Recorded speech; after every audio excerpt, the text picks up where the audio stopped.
Albert Einstein famously described compounding interest as the eighth wonder of the world. And he said, "He who understands it earns it, he who doesn't pays it." So the idea is that we're going to be compounding our wealth, gaining interest off of our investments, and that's how we are going to grow our investments. That's the idea. Well, in today's video, we're going to talk about America's compounding inflation catastrophe. That is what is happening right now before us.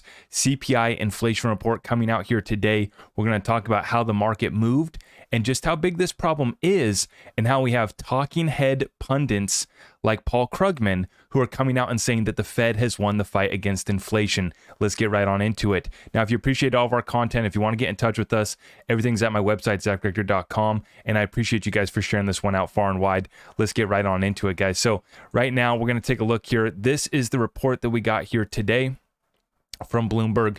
CPI month over month, the actual change was 0.4%, and the core CPI month over month was 0.3%. So we got a slight increase month over month, and the year over year increase in CPI stayed at 3.7% once again. Remember, last month we got a year over year change of 3.7, and so we remain consistent in the core CPI year over year, coming in at 4.1% as well. Now, the core CPI year over year that's the one that they're trying to get down to 2%, the 2% target.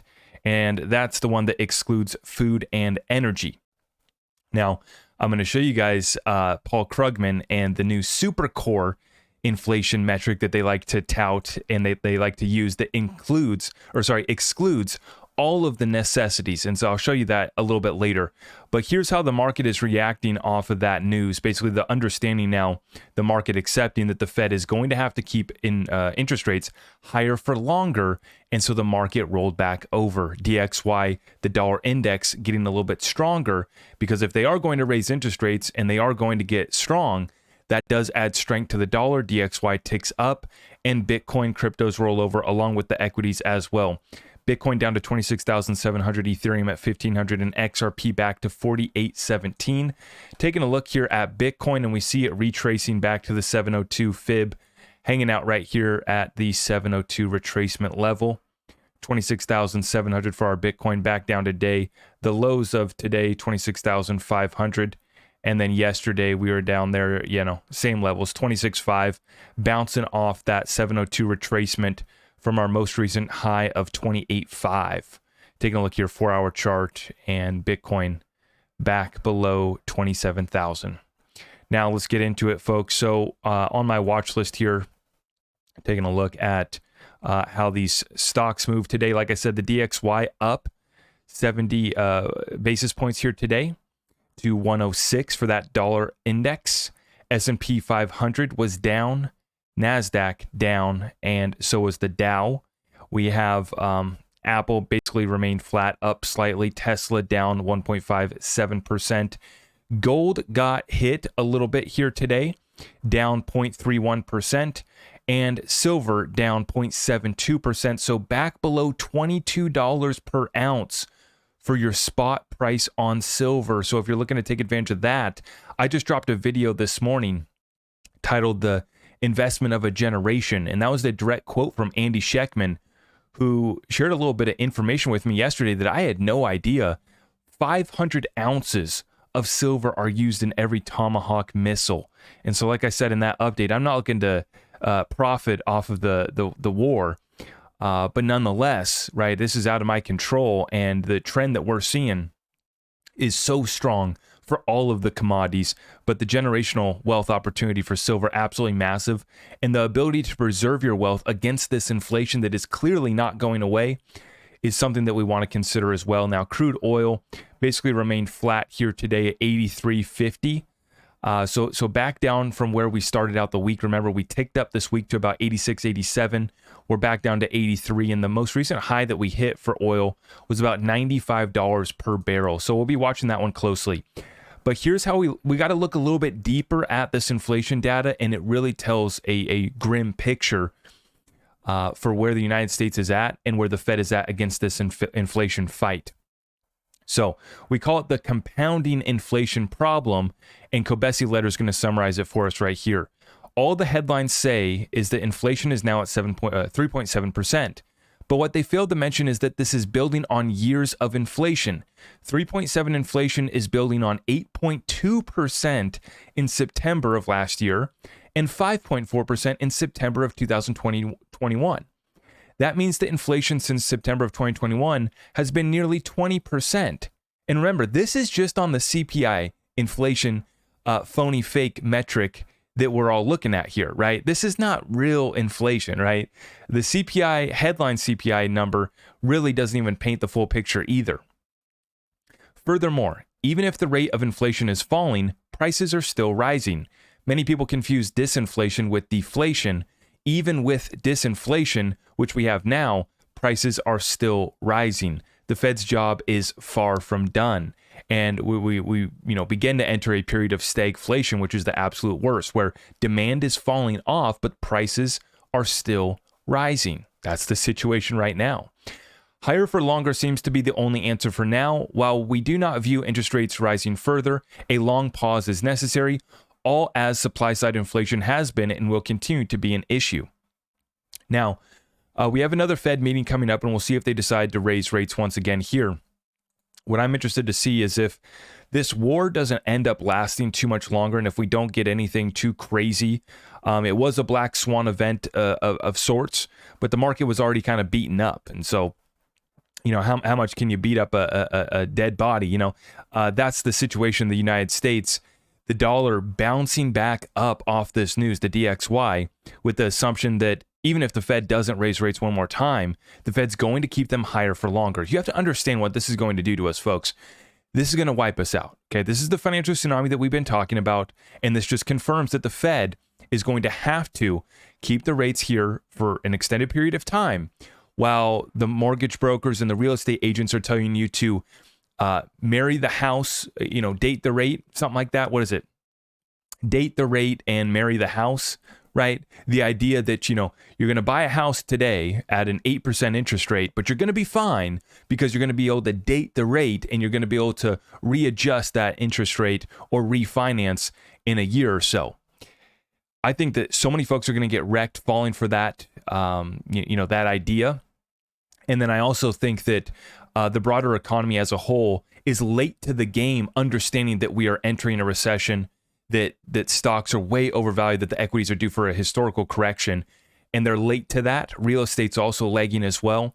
And the bond market has exploded here once again today. The 10-year and the 30-year Treasury both taking back up here today in a major way, with rumors of the auction that took place today failing, the Treasury auction today failing. So they can't find people to buy this crap. Just like I was saying last year when the Fed was saying that they were going to do quantitative tightening and basically offload their balance sheets of Treasuries and mortgage-backed securities. We said, who's going to buy this crap?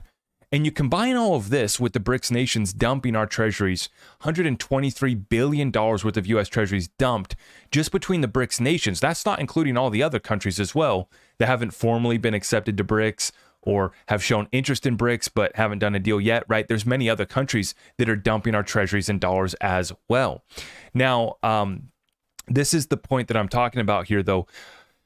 Jerome Powell acts like he cares, about, making this a soft landing for us, right?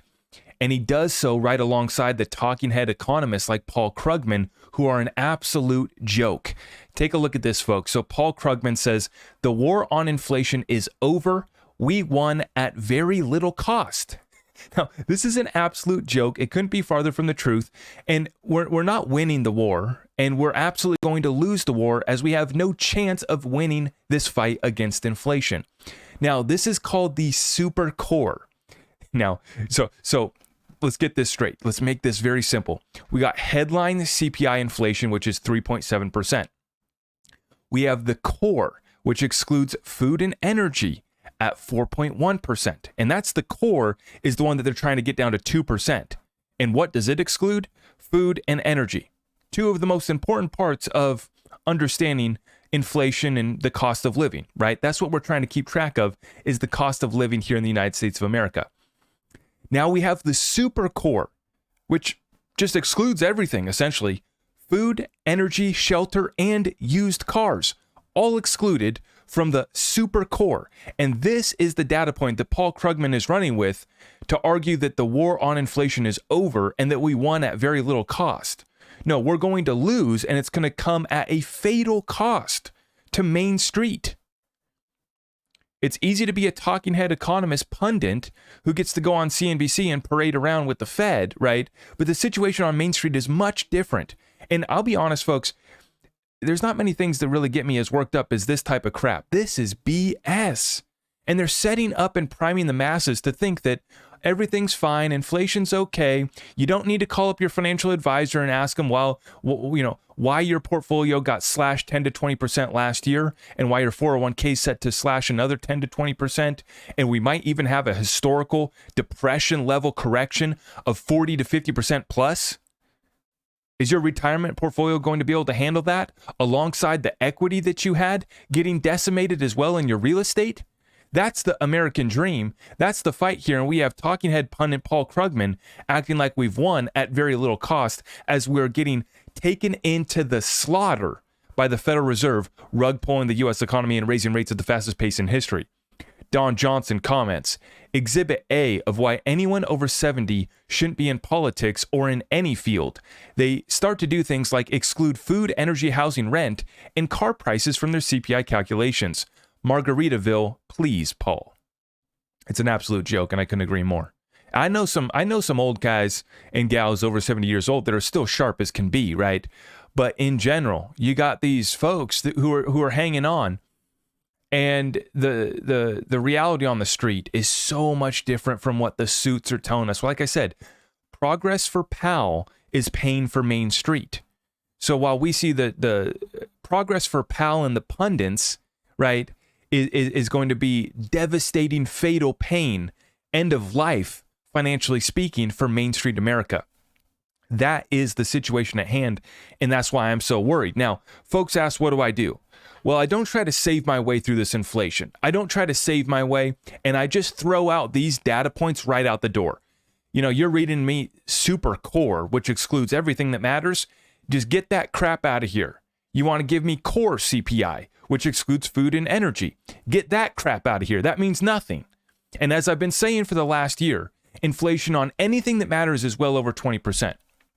Now, gold and silver haven't broken out like we've had to, but we still use them as a hedge and as a way to protect our investments. They haven't broken out yet, but they are already starting to break out. Shanghai Futures Exchange, we're seeing the vaults get cleaned over there, as long as a premium trade of over $100 per ounce in Shanghai right now. Meaning out east, they're willing to pay $100 over our spot price.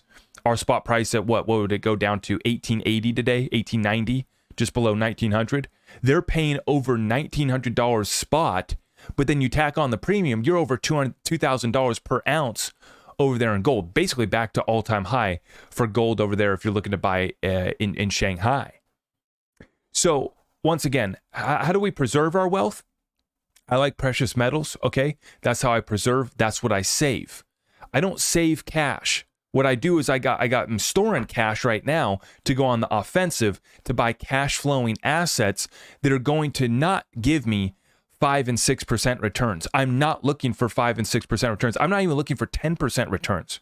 With my portfolio, I've gone into assets and I've made moves where I'm expecting significant returns. I mean, on some of my crypto investments, we're talking 5, 10x plus, right? And then with some of the other plays that we're looking at, we want to do 10 to 20% because if we're not making 10 to 20%, we're not beating inflation and we're not beating real inflation. And so we ain't making real money. We're barely breaking even. And so we might as well not even be taking on the risk. We might as well not even be breaking the sweat that we otherwise would be for an investment in real estate, an investment in a business, an investment in equities where you're taking on risk in your business and your real estate. You know, unless you do it completely passive, you're going to be putting in some sweat. You're going to be taking some risk and getting exposed. Otherwise, if you need to just, preserve some wealth, if you need to save the wealth, for me, it's been in precious metals. And then I know a lot of people have moved to treasuries, short-term T-bills. These are very, very short-term, guys. 3 and 6 month, sub $1 T-bills that are paying you out 4 and 5%, knowing that you're still basically breaking even, right? Inflation at 3 and 4%, real inflation double that. So even at a 5% return on your 10-year treasury, you're going to be getting cleaned, especially because, once again, as we talked about, this is compounding inflation, right? You don't have compounding wealth here when you're not even beating inflation, right? That's the problem for America, and that's the problem when you go to do a deal with the devil and buy a treasury bond for, any sort of length of time. You have way too much exposure to the United States government, and I don't want that counterparty risk. I know many people are willing to take that risk. They're willing to knowingly take that loss because at least you're getting, at least you're maintaining essentially your principal investment. You're basically at 5% on your treasury, but inflation is right there with it. So you're basically at break even. So for me, like I said, the link is down below for precious metals. You can go to my website, zachrector.com, as well to find the link for precious metals if you're looking to roll over your 401k retirement account, or if you're looking to get the metals shipped directly to you. And I also want to put out a disclaimer right now, guys. The scammers are attacking our community in particular right now because our community has a lot of real ones, as I call them, right? You guys got business, you guys got a bag, you got investments, you got something cooking. And that's why our group is under incredible target and threat right now by outside scammers. And so remain vigilant. And I've been putting out the warning, guys. I am not responding to any DMs on any platforms anymore. Not TikTok, not Instagram, not Facebook, not Twitter even. I'm not going to respond to any DMs. The only place you can reach me at is at my website. You can reach out to me on my email, or if you're in our Patreon or Discord community, you can direct message me on Patreon. And that's the best place to know that you are communicating with me. I am never going to give you, trading signals. I don't have a trading bot to sell you. I don't have a trading course to sell you. I only talk about my trades in my Patreon and in my Discord group, and I have nothing to sell you, and I will never trade for you or ask you to send me crypto. Watch out for the scammers. They're getting very creative. We've got a team of people behind me that are helping me to block and report and doing everything in our power to try to get these people out of here. And may they, I'm not even going to say what I want to happen to them. I don't want to say. These people are sick and they prey on the innocent people. And our community has real bags, real money. And that's why I want you guys to remain vigilant and understand that I will not be DMing you anymore. I wish that I could respond to your DMs on TikTok, on Twitter and stuff. But I've now had to pull back, and I'm now putting out the public disclaimer that I'm not responding to any DMs publicly. If you want to get in touch with me, it's at my website, zachrector.com, Patreon, Discord group. That's it. That is it. So please stay safe out there. If you appreciated this update, can we smash that thumbs up on the way out? And I will see you guys in the next one. God bless you all.